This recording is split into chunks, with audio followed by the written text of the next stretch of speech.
gonna shine with the sun, and here it comes. It's all about early, and I wanna be there. Straight ahead on Wake Up Montana, we are on the road, the Montana State Fair. Get the kids ready. We are having a ton of fun. Yes, we are. And you already know we're going to have everything you need to know before you head out with your family and your friends to have a great time. Plus, Majestic Storm, she is standing by with your all-important weekend fair forecast. And good morning to all of you. Thanks for joining us here. I'm Chairston Bell alongside Ken McGrath at the fair. And if you are not hungry right now, we are going to make you hungry because funnel cakes, we are talking about pizza. I see one booth behind that. One booth behind that is the lemonade stand. And huckleberries are in season right now. And how good does huckleberry lemonade sound with like a funnel cake in one hand, a piece of pizza maybe like strapped under your armpit a little bit, and then somehow you're balancing all the kids for your husband. And then the kids, well, they're like kind of like coming in behind you, right? I'm still looking for my corn dog. All right, now one of the best reasons, of course, one of the best reasons to come to the fair, of course, is all the great food. Anything and everything is available, from funnel cakes, you see that behind us, to snow cones, turkey legs, to burgers, you get it. The menu is really unlimited, but one place in particular, it really is set to bring a fair tradition back to life for the next 10 days. It's my people. It's your people, your heritage. My heritage, the Vikings. Yes, my friends. Deliciously deep fried. It is like a meatball on a stick that's fried. And then here's the thing, though, the most and foremost, people have tried to duplicate this, replicate this, but they cannot. There's only one. There's only the one. only one. Listen to this.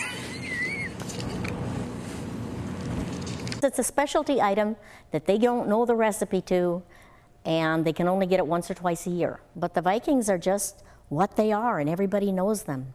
They're called meatball on a stick, or the Vikings, or if you work the booth, you get them called all kinds of things.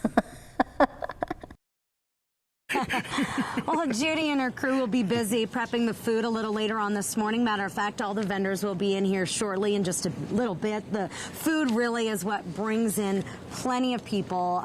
So much to do, so much fun. And, you know, I joke that the Vikings are my people, but at least there isn't like Ludefisk here. Oh, yeah, you know, I'm with like, you. I'm with you. No, I mean, like, let's just keep it to a meat on a stick. For real. All right, she's standing by with your all-important weekend forecast. Good morning, Majestic. Well, I know I'm having fun here at the parade. I'm not too good at the game, so I thought I tried something else out, and I'm having a lot of fun, and I thought I'd bring in my friend. This is Rebecca. She lives here in Great Falls. She's 10 years old.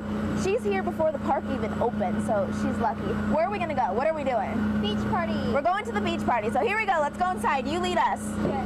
All right, we're walking through. What's this? Oh, here she goes. We're sliding. Go, go, go. Woo!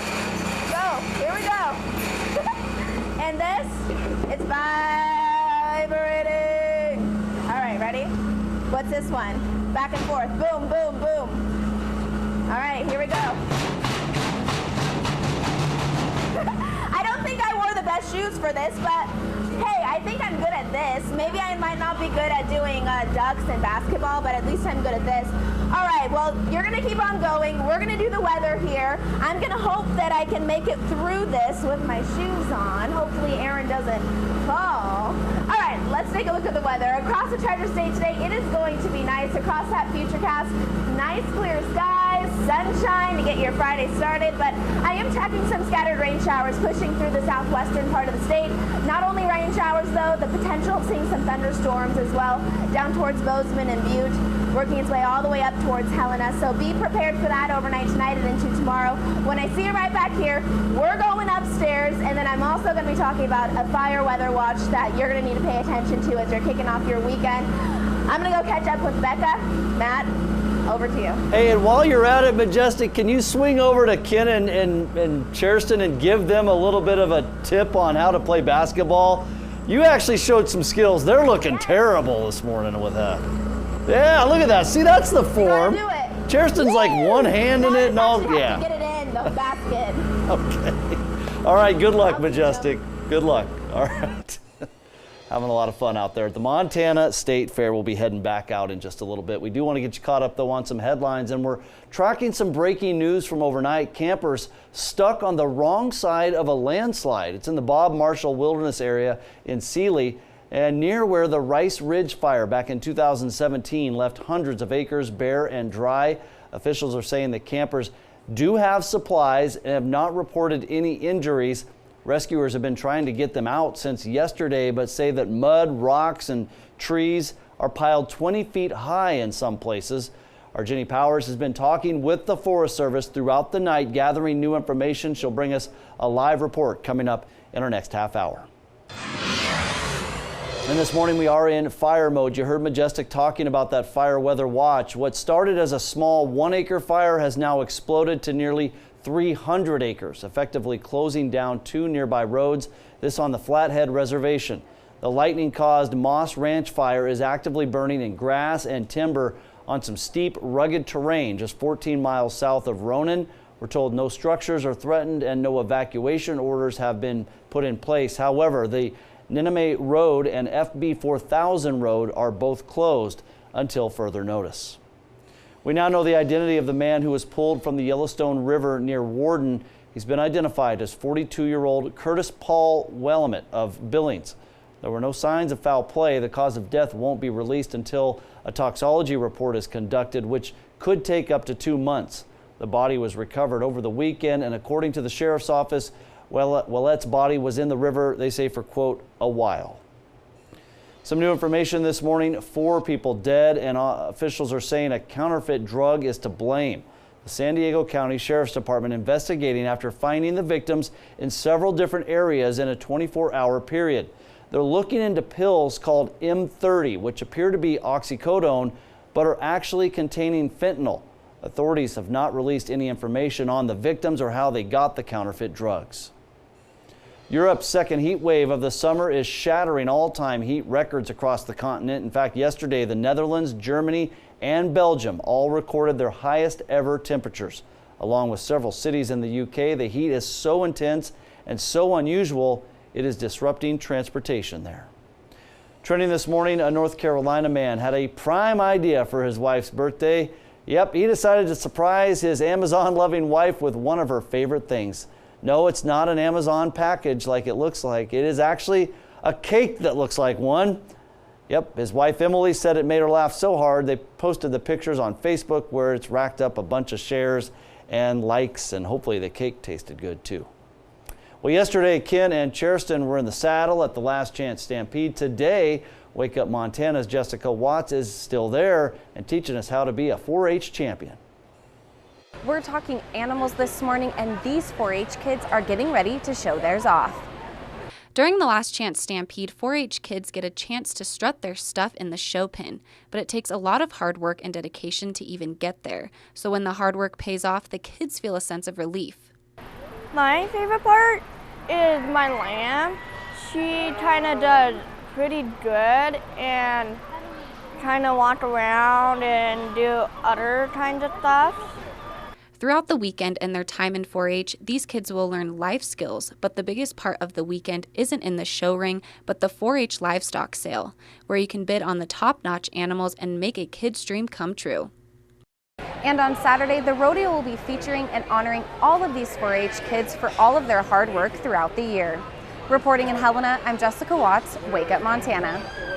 All right, Jessica, thank you so much. All right, Ken and Cheriston, they are at the fairgrounds there in Great Falls, the Montana State Fair. And guys, I know I give you a little bit of a hard time with the basketball thing, but I think I do know what you guys would be really good at, okay? Listen up here. You know that game where you take the ring and you try to toss it onto the bottle cap? I think you guys would really nail that. Try to find that one. Keep it up, Matt. Keep it up, and you're not getting a toy, little boy. We're going to have words when I see you again, my brother. Fair enough. No Huckleberry lemonade for you.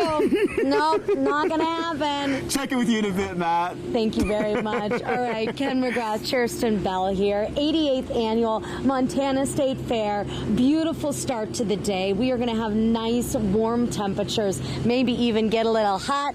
Remember, these rides are so much fun. I know. The sun's starting to rise, and you can just see him, you know, ready to get ridden. If that makes sense. Let's move on. All right, one of the biggest projects recently finished at the Expo Park are the grandstands with construction just in time for the Montana State Fair and horse racing season. But that isn't the only project still in the works. The Paddock Club was torn down to just the steel frame and is in the process of being rebuilt. Unfortunately, however, the county ran out of money for the project, which means things will be a little different this year.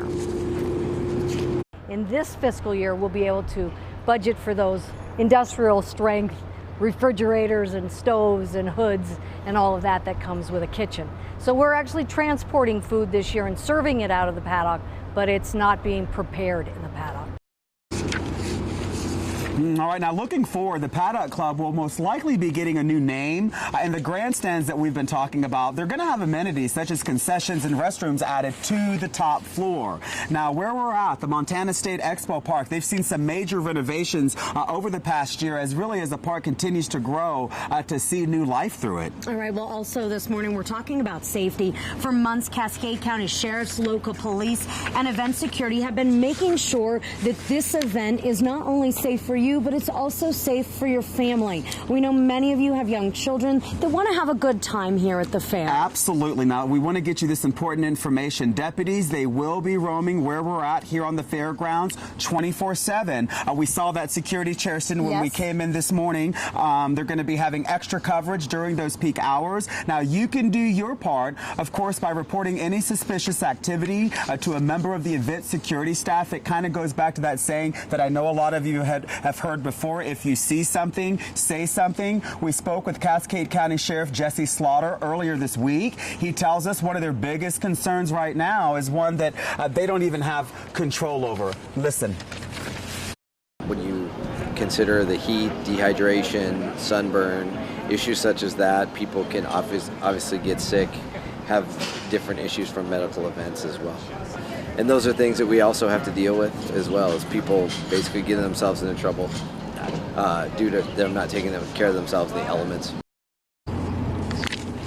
All right, now the Sheriff's Office says one of the best ways that you can help is by making sure to protect yourself against the sun, keeping an eye on your kiddos, and being patient with others around you. Yeah, and really quickly, one of the things that security guards were telling us when we first arrived is if you have young children, get out your phone and simply, here we go, take a picture of them with what they're wearing, smile, cute picture there, with what they're wearing, and that way, in case the worst happens and you get separated for your child, you have the most up-to-date photo of them with the clothing that they're wearing that day. It's so the little things like that can really make a big difference because you just never know what's going to happen, you know? All right. Well, thank you so much for joining us here this morning. We are having so much fun at the fair. Are you ready to go on some rides? Come on now, give me that corn dog. Let's go.